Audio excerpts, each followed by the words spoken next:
Hello, my name is Rich Howard, owner of Architectural Builders Supply. This video is to bring you a closer look at the Donjo. This is their part number 9175. 622 is what this is. It's an 1 3/4 extended lip, square corner, full lip, 2 1/4 inch strike black finish is what it is. So that's a lot to chew. First of all, it's a full lip strike. You can see why we would call it that. It's also called a D strike. You can certainly see why we might call it that as well. Very clever name, D strike. The full lip strike is very typical and common in residential applications, as is the 2 3/4 tall strike.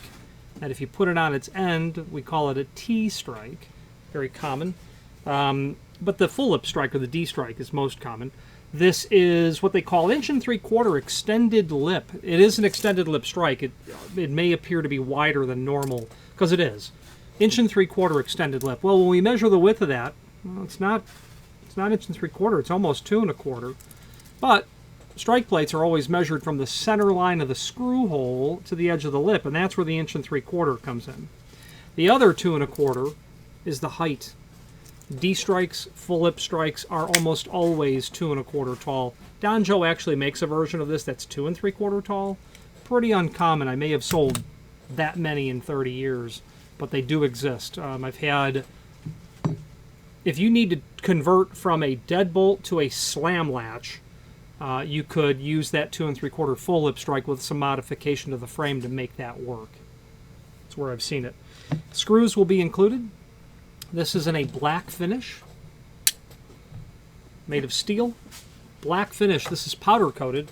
Powder coated is a very common a means by which to paint things. It's done via the application of electricity.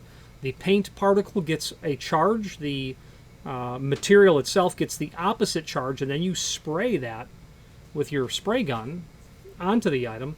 This will be sitting on something, a metallic, a conductor basically that has a lead or electrode going to it, so that it is charged, and your paint has that opposite charge. That makes for a really durable sort of finish, very durable. The powder coated material does have a texture, though. You can kind of see a little bit as I move it up and change the way the light reflects on it. A little bit of texture to it. Some manufacturers will call this black suede powder coat. Sure, suede's got a little bit of texture to it if you think about the texture of suede. So why black in the first place? Well, the year now is 2020, and black has been a popular finish for a couple of years, and I don't see it waning in the near future. It's steady, if not growing a little. It'll wane in 3, 4, 5, 7 years, that sort of thing. But historically, if you looked at catalogs 100 years ago, 150 years ago, and I do have them on the site, from Yale, Sargent, Corbin Russwin, and many others, black was, extremely common. Dead black japanned, bright black japanned would be terms used. They weren't powder coating then, but they were doing a japanned process, and you'd find either bright, which would be a semi-reflective black finish, or dead black japanned. Bright black was 601 finish, and dead black japanned, I don't know that there's a BHMA code for it, but if you looked in a Yale catalog from 1920, you're going to find a reference to black finish. It was probably the standard color. It was probably, what do you mean you are asking me for the color? You know I want black. That's what we use. So I imagine it was very common, and it's it has a bit of a resurgence here. And one nice thing about hardware in today's day and age versus 30 years ago is there is a substantial effort to accommodate the requirements or the needs of the marketplace. You couldn't get black 10 years ago. I mean, maybe a specialty thing you would, but across almost all manufacturers, yeah, you can now. And other finishes, in fact. So that's really a renaissance period that we are in now, not only in finish availability, but trim availability, especially on mortise locks, or grade 1 cylindrical locks. In 1993, as long as you wanted one of 3 levers, you could get exactly what you wanted. In today's day and age, there are dozens of options by Sargent, Sargent comes to mind, just page flipping amount of options when it comes to levers. In fact, and Danjo has nothing to do with Assa Abloy, who owns Sargent. It does in the fact that accommodating the requests of the client with a black finish. There's just an attitude now, and thankfully so, that, yeah, if it can be accommodated, the manufacturer will take a look at it. So why are you buying black? Because you bought black locks. That's the bottom line. Why do you need an extended lip strike? That's a different question. This is about a 1/2 of an inch more extended or longer lip length than a standard strike. About a 1/2 inch, maybe 9/16, maybe 7/16, but about a 1/2 of an inch. So if you think in your head, well, why would I need a 1/2 an inch longer? Well, could be your casing's a 1/2 inch thicker than standard. It could be that you have an application in a home where you have woodwork throughout the kitchen on the face of the appliances, the hidden door to the pantry, and there's some 1/2 inch applied material somewhere, and you need that because you don't want the latch bolt making premature contact with the casework or the frame before it hits the metal that's meant to protect that material and allow the lock to work correctly. And that's why. So 1/2 inch is not uncommon because something is going to measure a 1/2 inch. You could also have an inset where the door, if you stood on the pull side of the door and frame and ran your hand over the door and the frame, the door is going to be basically even, if not even or flush with the face of the frame. Well, imagine if that was a 1/2 inch. Okay, and it could be, it's possible. You're going to need a 1/2 of an inch extension. And in that case, well, actually, let's back up. Where you would run into that could be that you have an exterior door on a home that swings out, and I've had people order this from us for this exact purpose. The door supplier, the door package supplier, the lumberyard or whoever's doing the residential doors, sent all the doors out. Well, they got the depth of the exterior jamb wrong on that kitchen door. They sent out 4 9/16, and it should have been 5 1/8. So, two options. I can get you a new door and frame. It's going to take a month of Sundays. Option 2, I can send you some jam extenders, which is a fancy word for 1/2 inch thick material applied to the face of that. Would be why you might use that. And if you have that problem, you're probably going to need, if the door is outswing, you might need raised barrel hinges as well, which we can help you with. A couple of screws are going to be included with that material in a complementary finish. Let's switch to the screen view now, and let's take a closer look at the supporting documentation. Here's the item that we are looking at, and this is not the actual item. I do have some photographs of the actual item that will be here in its packaging, the strike itself. A little close-up view, you can see that texture because that powder coat is spit or pushed onto it through a spray gun like you would in an automotive shop. So it does have a little bit of texture to it. You can see it here. It's more of a coating, it appears here. But it's very durable, though. If you were to hit that with a hammer, the paint doesn't flake off like a plating would. I mean, you'll damage it, obviously. You'll damage the surface and the paint, but it doesn't destroy the entire area. Little side view. Upside, the bottom side. This little piece of metal here is pretty important. That is meant to allow the operation of the latch bolt to be retracted when you rotate the trim smoothly. It's also in guarded locks or those latch bolts that have a deadlocking feature to really allow that latch to come in smoothly across this face, but to retain that deadlocking guard over here. A couple of screws. Now the item that we're looking at, extended description information is here. Extended lip strike, available with a 1/4 inch radius. Would not be odd for you to require a strike that had a radiused corner, and that radius would be 1/4 inch.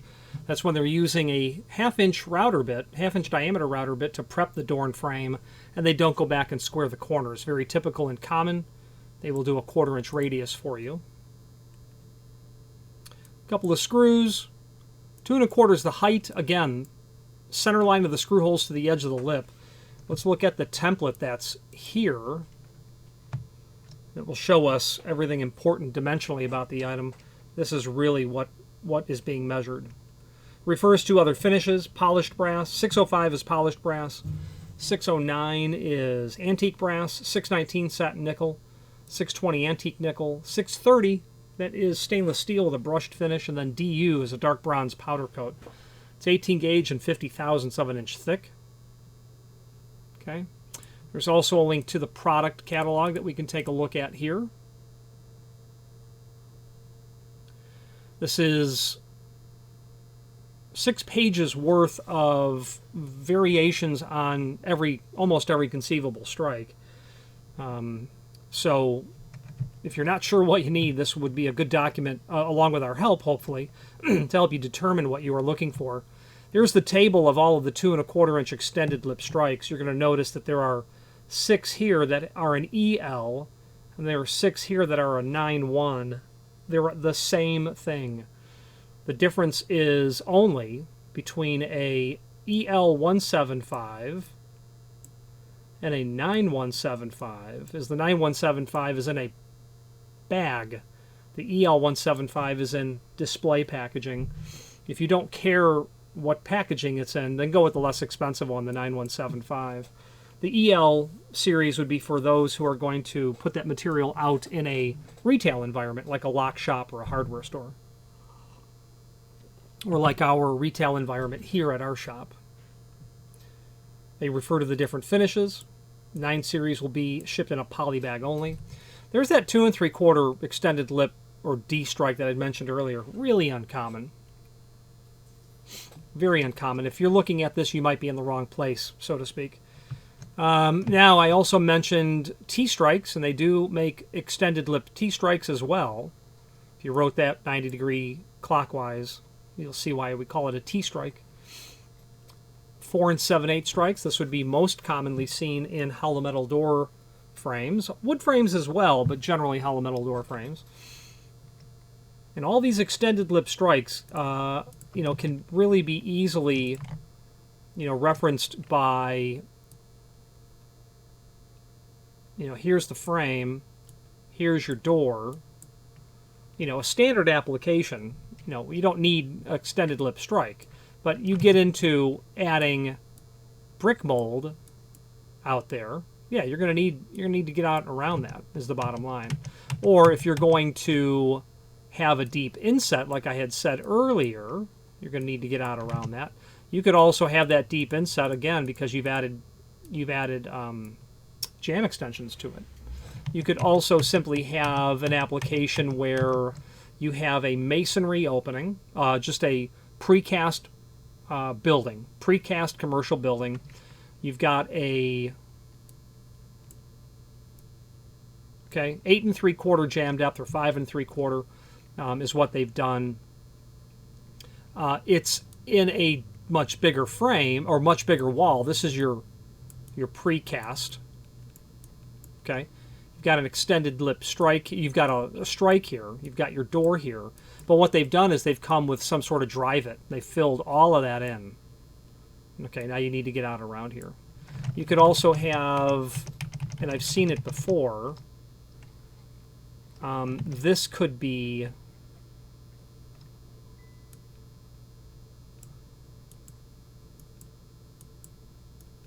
this could be 18 inch. Okay. And that door is here. I've seen it. If you look at buildings that are 100 plus years old, there's no structural steel used in those buildings. You know, something from 1880, 3 stories tall. Those first floor wall thicknesses are going to be pretty epic to carry the weight of everything above it. So you'll see it there as well. You might need a wide throw hinge when you get into these scenarios as well. All right, anyway, enough about that. So let's go back to the item that we are looking at. I think to wrap this up, a link below this video here to the manufacturer's page. That's going to allow you to review not only all of the Danjo products that we sell by means of this horizontal navigation, but also a link to the manufacturer's website, as well as a link to the full product catalog here, but all of the subsections of the catalog. There's that strike plate catalog, and if you know the name Danjo at all, you likely do, probably more so for their wraparound plates. which are here, here, or their latch protectors here. But they make other items, push and pull hardware, hinges, ladder pulls, door pivots, comprehensive offering of trim and auxiliary hardware. Let's wrap up this video on camera.